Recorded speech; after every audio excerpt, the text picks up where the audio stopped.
Satu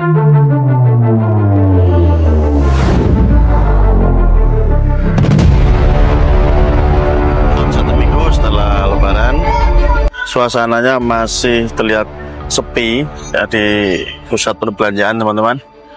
Ini parkir mobil juga masih sangat sedikit sekali dan pengunjung belum begitu ramai seperti biasanya. Kembali bersama saya Mas Nung di sini.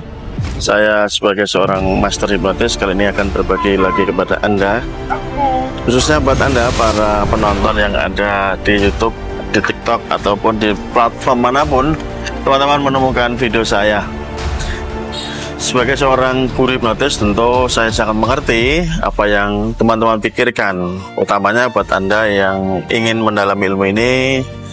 Ada pertanyaan yang selalu hadir di dalam diri Anda, keinginan yang kuat untuk mendalami ilmu ini, tetapi Anda mungkin masih merasa kurang pede ya, apakah saya bisa untuk belajar ilmu ini, atau barangkali malah Anda menjadi merasa mundur karena terkait dengan biaya belajar, teman-teman. Tapi itulah seninya ketika saya dahulu ingin menguasai ilmu ini pun hal sama yang saya rasakan ya saat ini yang Anda alami.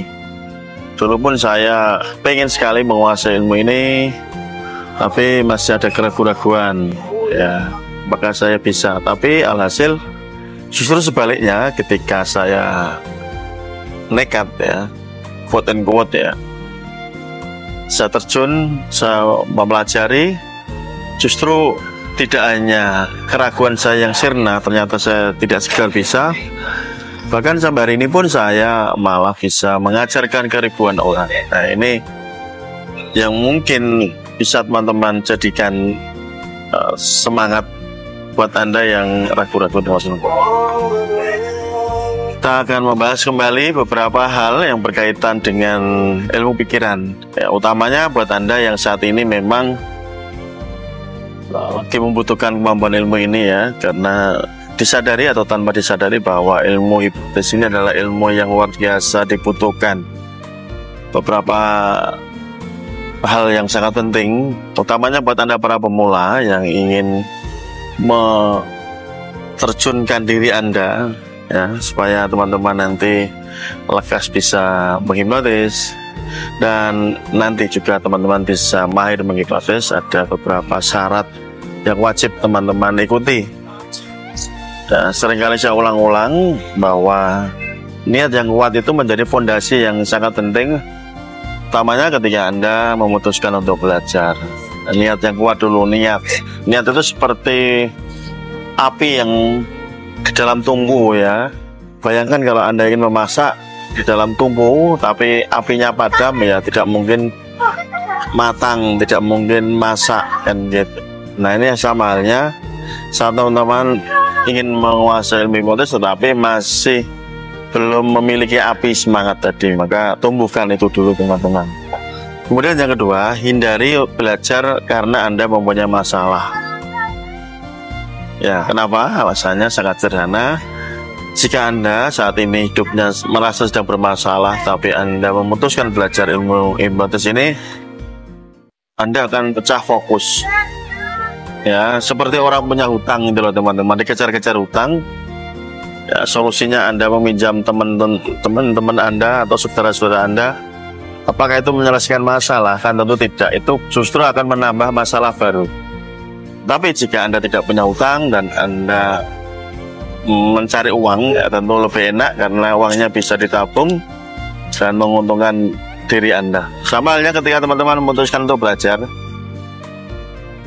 landasannya adalah karena memang Anda mengerti, Anda suka, ya Anda paham bahwa ilmu ini memang Anda butuhkan dan Anda senang belajar. Itu lebih bagus karena tidak ada tekanan mental saat Anda memutuskan untuk belajar. Yang ada adalah semangat.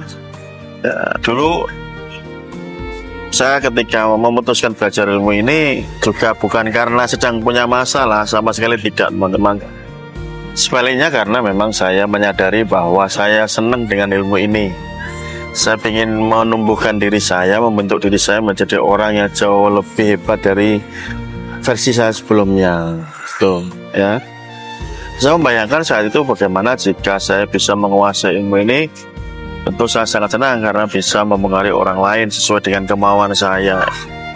Nah, itu dasar yang kuat. Kemudian saya mempunyai keinginan ketika saya mempraktekkan kemampuan ini dan membuat sugesti untuk hiburan, tentu ini bisa menghibur orang lain, quote and quote ya, menjadi branding buat diri saya. Hal inilah sebenarnya yang teman-teman harus butuhkan supaya Anda sadar ya, bahwa Anda butuh ilmu ini bukan karena Anda sedang punya masalah, tetapi karena Anda butuh ilmu ini ya karena Anda senang ya untuk mengembangkan diri Anda. Itu hal yang wajib ya, yang harus Anda mengerti. Orang-orang yang seangkatan saya zaman dulu ketika belajar, motivasinya sama, serupa. Mereka belajar karena ingin mengembangkan dirinya, bukan karena sedang punya masalah. Tapi akhir-akhir ini banyak orang-orang yang lebih, orang-orang yang mentalnya itu sangat lemah ya, mental tulang lunak lah kalau saya bilang ya, sedikit-sedikit punya masalah, bingung ke sana kemari. Yang seharusnya Anda persiapkan adalah Anda mempersiapkan diri Anda menjadi orang yang hebat sehingga Anda bisa ya menjadikan diri Anda jauh lebih kuat. Itu yang sama. Mungkin mindset inilah yang sebenarnya teman-teman harus realize dari sekarang, dari saat ini, sehingga kapanpun Anda memutuskan untuk belajar, Anda mendapatkan percepatan dan sekaligus teman-teman bisa memperoleh yang namanya tingkat expert, tingkat mahir ya, itu luar biasa. Bahkan flashback zaman dahulu, orang belajar karena motif ekonomi. Mereka ingin mendalami ilmu ini karena berkeinginan kuat menjadi pengajar hipnotis ya, itu luar biasa, atau menjadi seorang ahli hipnoterapis gitu ya. Barangkali inilah yang menjadikan mereka-mereka yang seangkatan saya atau di bawah saya sedikit, hingga saat ini mereka masih tetap eksis, mereka masih ada dan terus berkembang. Oke, begitu saja teman-teman, kita temu di next video. Salam hormat dari saya Mas Nuk. See you next time, bye bye. Salam hipnosis.